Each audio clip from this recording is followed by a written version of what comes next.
Assalamualaikum warahmatullahi wabarakatuh.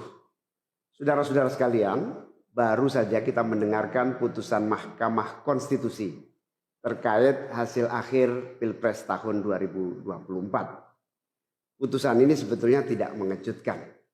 Putusan hari ini mengkonfirmasi bahwa kita semua termasuk MK tak kuasa menghentikan laju pelemahan demokrasi di negeri kita tercinta. Sebagai catatan, kami sangat bangga dengan 3 hakim MK yang menyatakan dissenting opinion.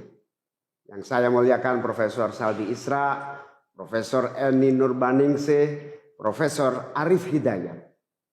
Mereka adalah orang-orang yang mulia yang menjadi harapan bagi tegaknya konstitusi dan kembalinya marwah Mahkamah Konstitusi ke depan. Dan mereka akan menjadi catatan indah dan baik dalam sejarah kita berbangsa dan bernegara. Profesor Saldi Isra tadi mengingatkan tentang keadilan substansial, bukan sekedar keadilan prosedural. Ini adalah catatan amat penting yang sayangnya terabaikan dalam proses demokrasi kita akhir-akhir ini. Artinya kita memiliki tugas yang masih panjang. Sebab demokrasi kita sesungguhnya masih ringkih dan harus terus-menerus dijaga dan dirawat. Namun kami masih menerima dan kita semua menghormati keputusan Mahkamah Konstitusi ini sebagai keputusan yang final dan mengikat. Saudara-saudara sekalian, perlu usaha kita semua untuk terus-menerus memperkuat demokrasi. Perlu sensitivitas kita semua untuk terus-menerus menjaga agar amanat reformasi tidak tergerus walaupun proses penggerusannya berjalan pelan-pelan, sedikit-sedikit yang seringkali membuat kita terlena. Kita semua sadar, kita masih harus kerja keras, harus kerja terus-menerus untuk menyadarkan publik luas bahwa institusi demokrasi yang kuat, yang berfungsi baik, itu sama pentingnya dengan institusi ekonomi yang kuat, yang berfungsi dengan baik. Keduanya, proses demokrasi, proses ekonomi harus berjalan dengan baik, dengan efisien, efektif, dan menggunakan prinsip-prinsip yang benar. Oleh karena itu kita semua harus terus bekerja, harus terus merangkul dan memperkuat masyarakat.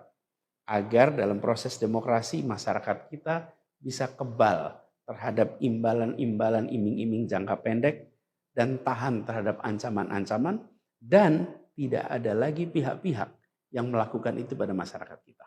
Saudara-saudara, atas alasan ini semua kami akan terus berkomitmen terhadap gerakan perubahan dengan cita-cita jangka panjang, memperkuat pilar-pilar demokrasi serta menghadirkan keadilan dan kemakmuran bagi semua dalam kesempatan apapun yang bisa kita raih di masa yang akan datang.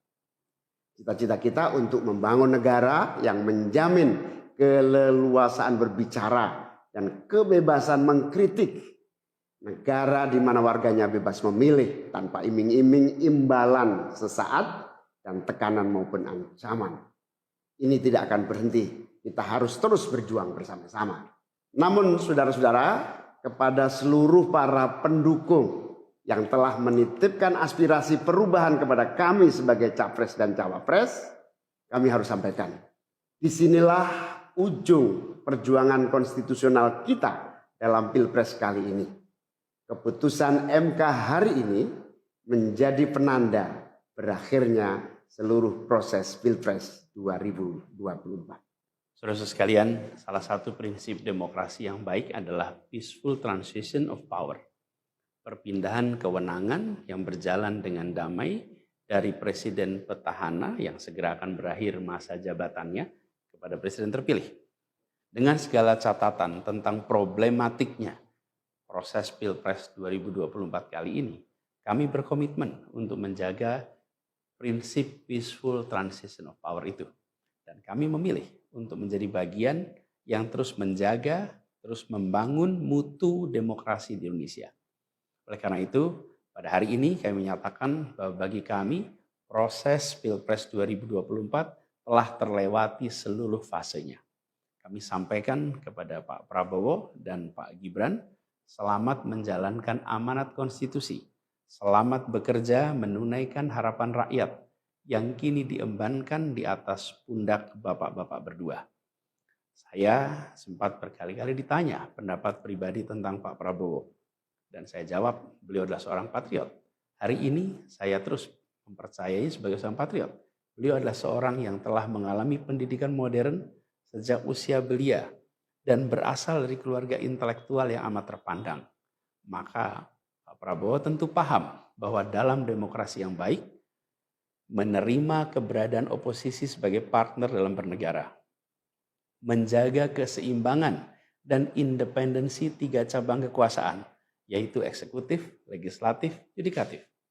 Lalu menjamin kebebasan media sebagai pilar keempat demokrasi, serta yang tidak kalah penting adalah menjaga kebebasan rakyat di dalam bersuara, di dalam mengungkapkan pendapat, di dalam berserikat berkumpul dalam sebuah proses demokrasi.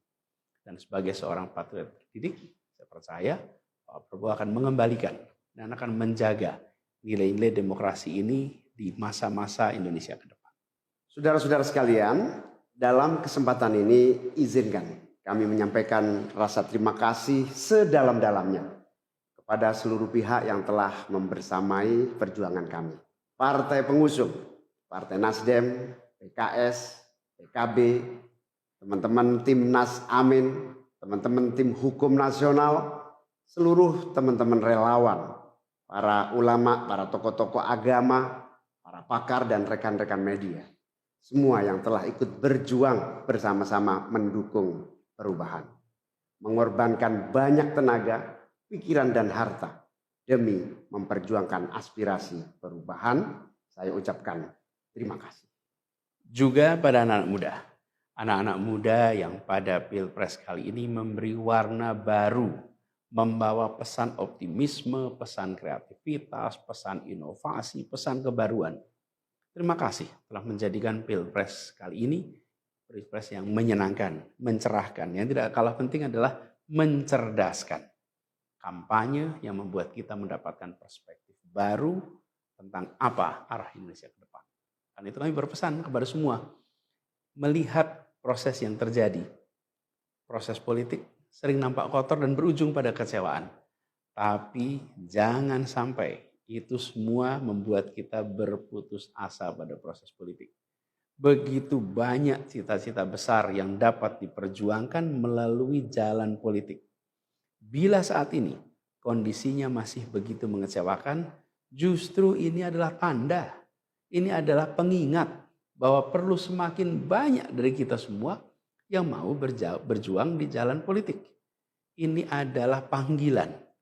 Mereka-mereka yang berintegritas, yang menjunjung tinggi etika, yang memikirkan tentang masyarakat, tentang negara, tentang rakyat, untuk mau masuk di wilayah politik.